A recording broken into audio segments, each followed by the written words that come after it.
నంద్యాల పట్టణంలోని శ్రీనివాస కాంప్లెక్స్ లో పేకాట నిర్వహిస్తున్న శిబిరంపై 1వ పట్టణ పోలీసులు దాడి చేసి 6 మందిని అరెస్టు చేశారు. నంద్యాల పట్టణంలోని శ్రీనివాస కాంప్లెక్స్ లో గత కొన్ని రోజులుగా పేకాట శిబిరం నిర్వహిస్తున్నారు. పేకాట శిబిరంపై స్థానికులు 1వ పట్టణ పోలీసులకు ఫిర్యాదు చేయడంతో సిఐ సుధాకర్ రెడ్డి ఆధ్వర్యంలో పేకాట శిబిరంపై మెరుపు దాడి నిర్వహించారు.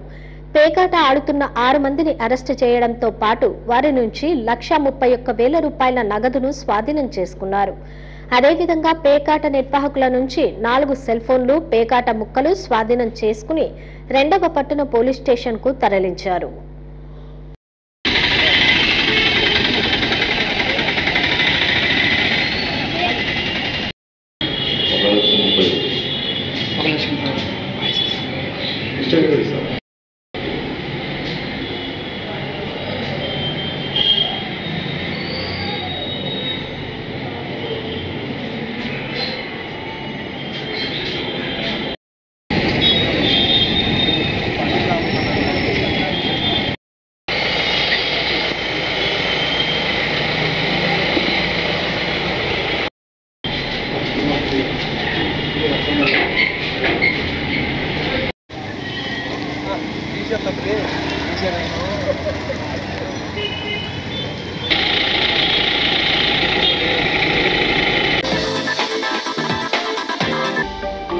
హలో అండి, నేను మీకు Rakshitha. Please do subscribe to Nandyal communications.